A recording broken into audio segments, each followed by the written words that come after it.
ये बात रही कांग्रेस वालों को ये पुरानी आदत है। अब ये सब कुछ ये जो बीजेपी की हुकूमत बम्बई जी की सरकार ने जो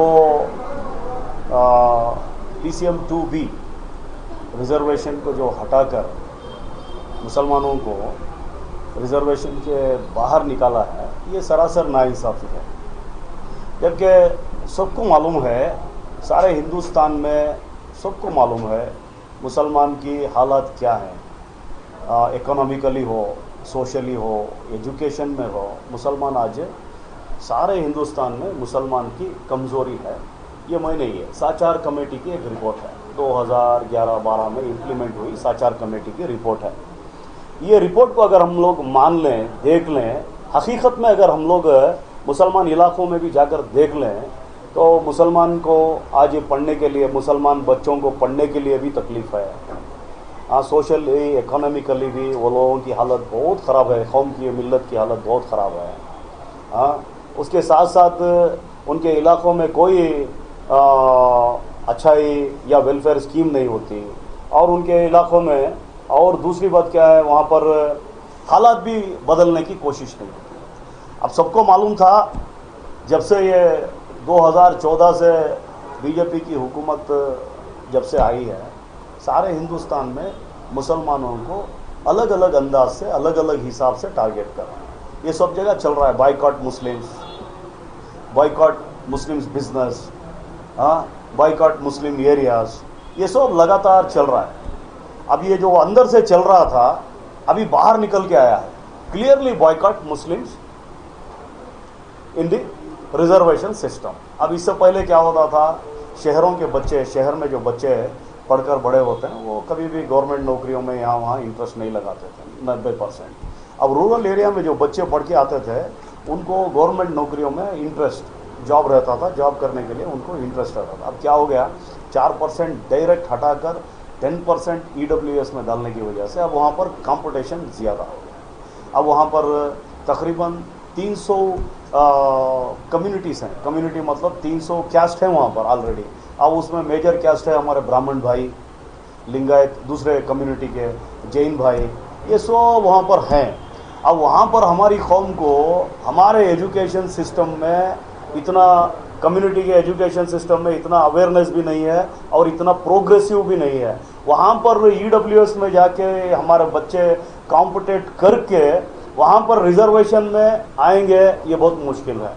अब यहाँ पर तैयारी करने के लिए और 8-10 साल लग जाएंगे।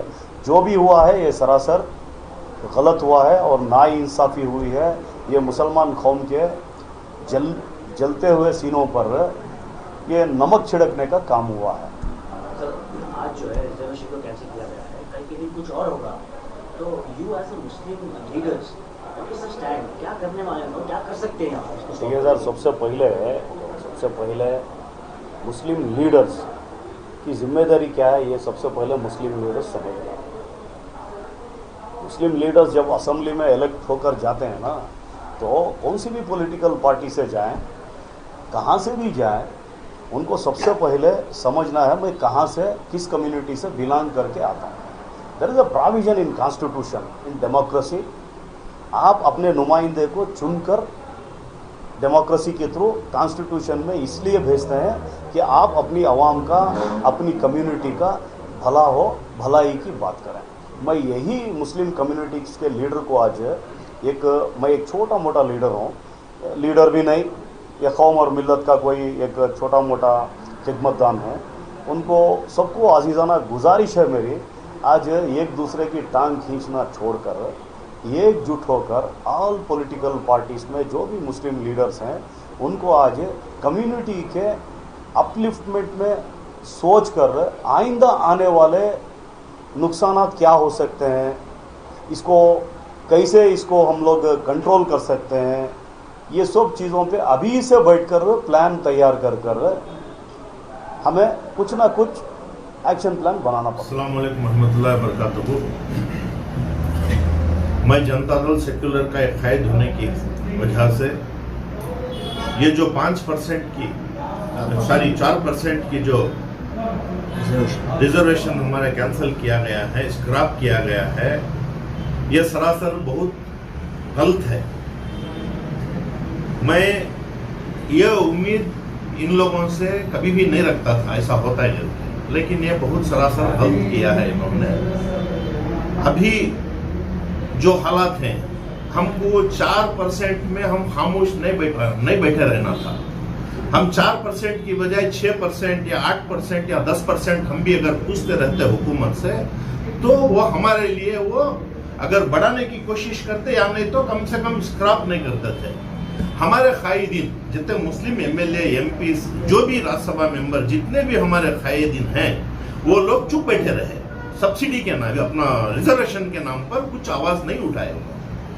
अभी समझो वकीलिका समुदाय का भी रिजर्वेशन था, लिंगायत समुदाय का भी रिजर्वेशन था, उसके बावजूद भी उन्होंने उसको बढ़ोतरी के लिए आवाज उठाई। हमारे मुस्लिम कायदीन कहाँ गए थे? वो आवाज उठाना था उनको।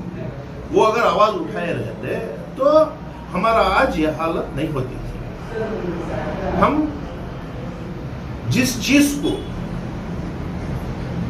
मामूली समझते रहे वो हमारे लिए बहुत बड़ा नुकसान है, क्योंकि आज एक बच्चा डॉक्टर बनने के लिए, एक बच्चा इंजीनियर बनने के लिए, एक बच्चा IAS KS करने के लिए अगर 4% में हमारा 100 में 4 बच्चे भी अगर मिल जाता तो हमारे कौम और मिल्लत के लिए बहुत बड़ा एक फायदा होता।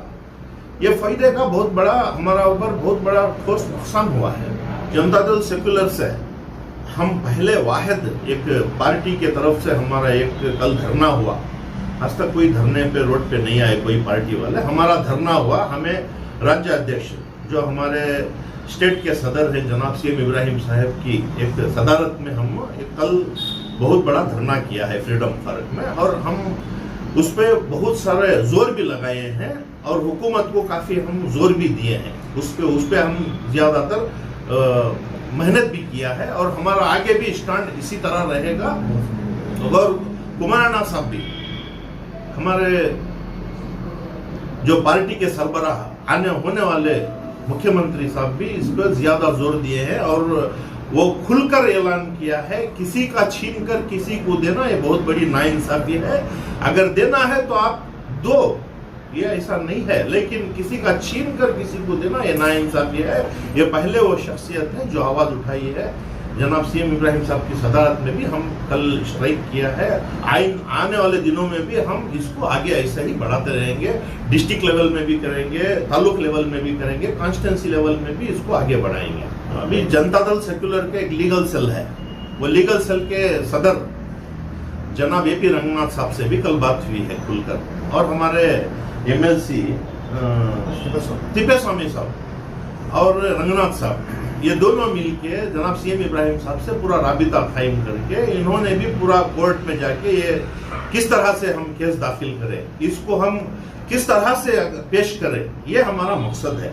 हम अगर सही तरीके से हम कोर्ट में अगर पेश करेंगे तो उस पर आगे जाके हमारी जीत इंशाल्लाह होगी। सर, एक तरफ ये भी है कि सियासी जमात अपनी तरफ से जो है लीगल फाइट करेगी, दूसरी जानिब जो मुस्लिम कायदीन और उलमा इकराम मिलकर भी जो लीगल फाइट करने की बात कर रहे हैं। क्या ये कोलैबोरेशन होकर के एक ही केस दाखिल नहीं किया जा सकता? इस तरह की कोई सूरत है?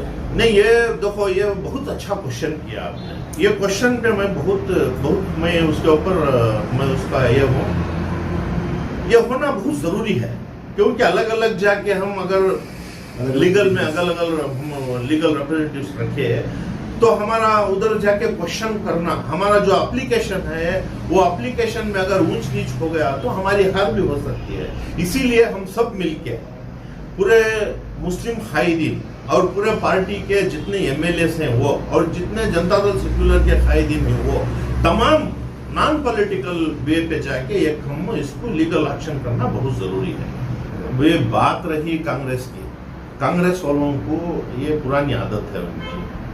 अब ये सब कुछ जानते हैं, जब देवेगौड़ा जी साहब की सरकार थी उस टाइम पे CM इब्राहिम साहब और सब मिलकर ये एक पूरा एक रिजर्वेशन का एक पूरा तरीका बनाकर और पूरा इसको कैबिनेट में मंजूरी देकर पूरी कानूनी तरीके से इसको पास करवा के ये रिजर्वेशन करवाया है।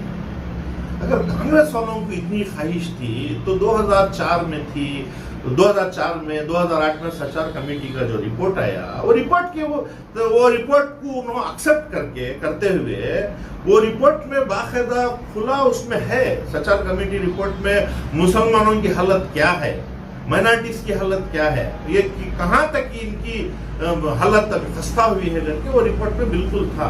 वो कर सकते थे, वो रिपोर्ट को ही एक्सेप्ट नहीं किया उन्होंने वो काम ही नहीं किया। अगर वो करते, चलो उस टाइम पे नहीं किया, आज भी कई स्टेटों में उनकी सरकार है, उधर करने दो, जैसा राजस्थान है, झारखंड है, उधर करो, हिमाचल है, उधर भी कर सकते हैं ना, उधर करने बोलो। आज ये बहाने बनाना नहीं है।